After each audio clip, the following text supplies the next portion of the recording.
Hey, I'm Robert Pearson, and this is Follow the Leader, where I sit down and we talk about Bible stuff and how to become better men, husbands, fathers, all the good things. We are in the book of Proverbs today, chapter 17, verse 17, and then chapter 18, verses 19 and 24. The book of Proverbs jumps around a lot, so to get more than one verse all on the same topic, you gotta jump around with it. So here we go. First up, 17:17. A friend loves at all times, and a brother is born for adversity. Then 18:19. A brother offended is harder to be won than a strong city, and contentions are like the bars of a citadel. And 24. A man of too many friends comes to ruin, but there is a friend who sticks closer than a brother. All right, what jumps out? First off, to bear in mind too, the book of Proverbs, while really good, God-endorsed wisdom is still just wisdom. So it's true in broad strokes as generalities. You got to understand the Bible, where the Bible's coming from. You can't just take the words as you want them and run with it. So, just throwing that out there. Sorry, closing up my back windows. Just throwing that out there. Keep that in mind when you're reading Proverbs. It's good advice. It's really, really good advice, but it's also still just advice. All right.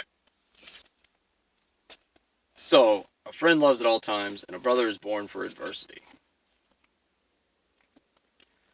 I definitely have to say this seems to me more like defining what a friend is. Like a friend is somebody who's there with you through the good times and bad. If they're not a friend.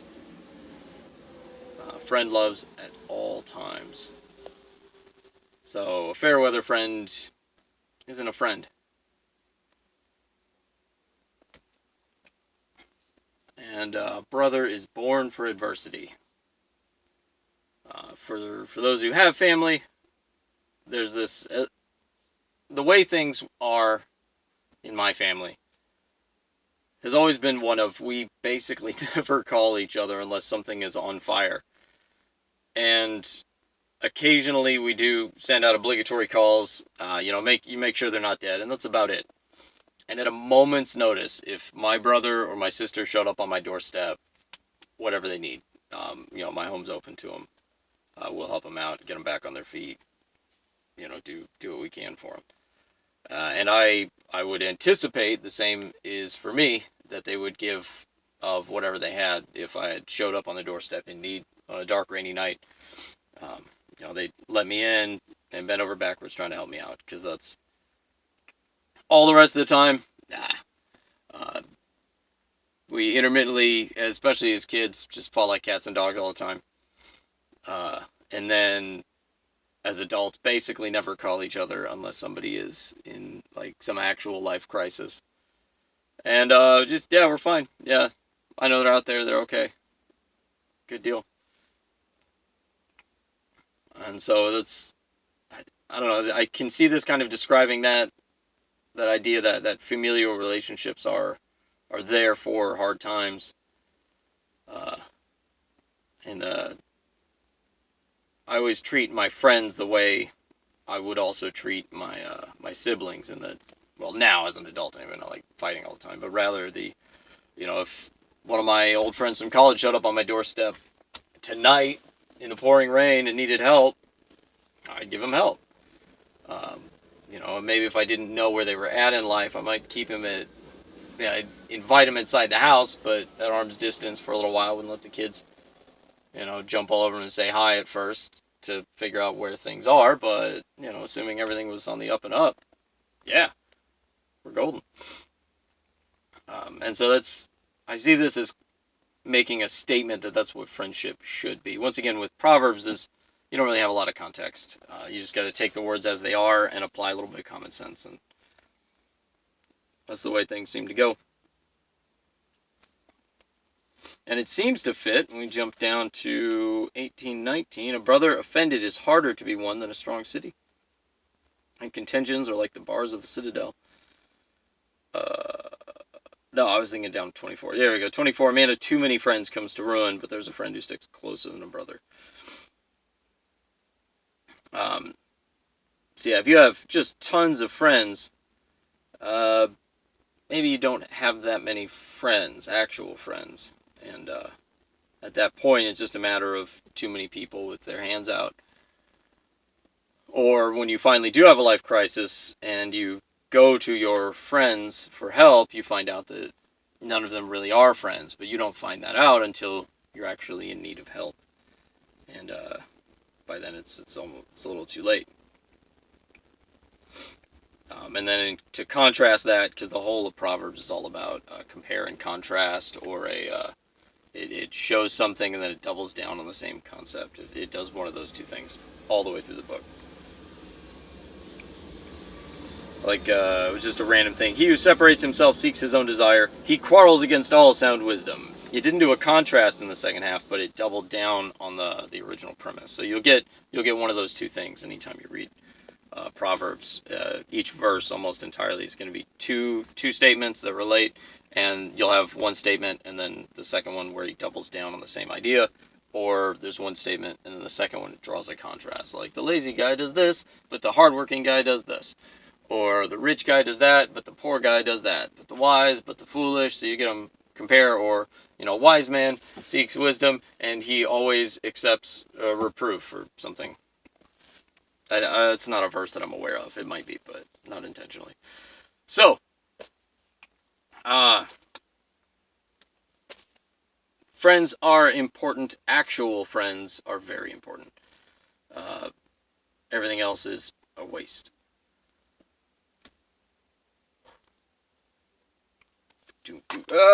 19, there we go, right.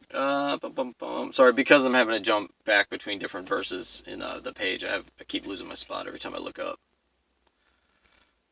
A brother offended is harder to be won than a strong city, and contentions are like the bars of a citadel. Once again, one that doubles down on the same premise. Brother offended. When you've got family feuds and fights, they last.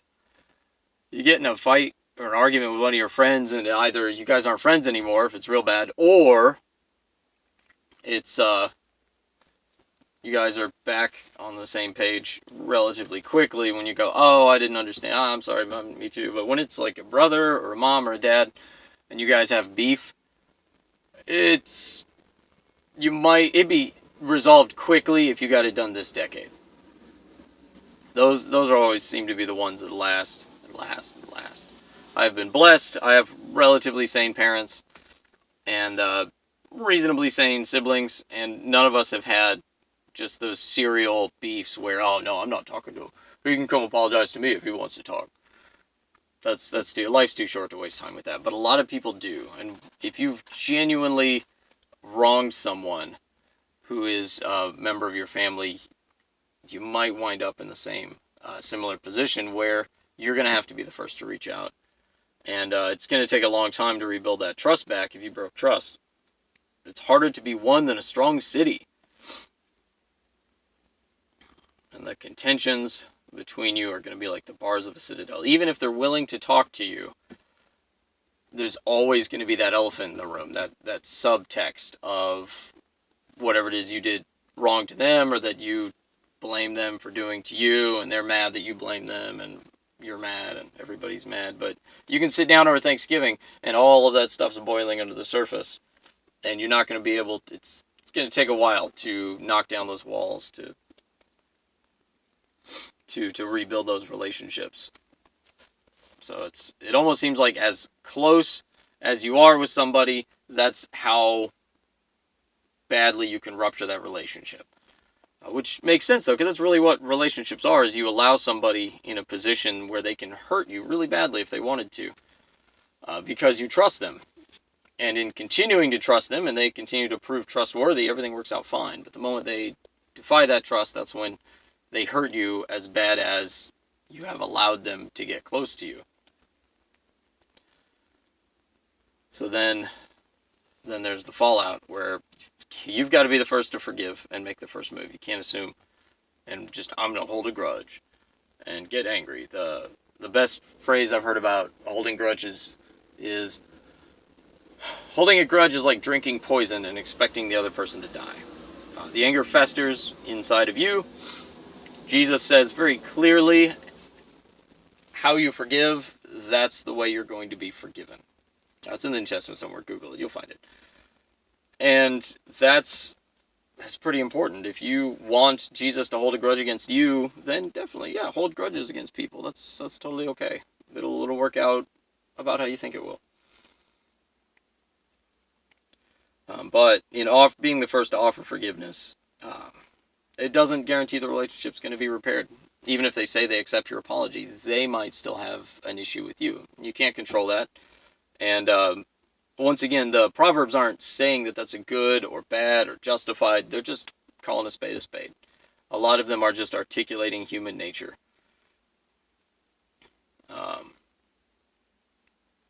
So that it's just saying a truism, right? A brother offended is harder to be won than a strong city. It just is. It's like saying the sky's blue. If you have somebody who's very close to you and you betray that trust, good luck trying to win it back. Good luck trying to repair the relationship to the way it was before you broke trust. That's rough.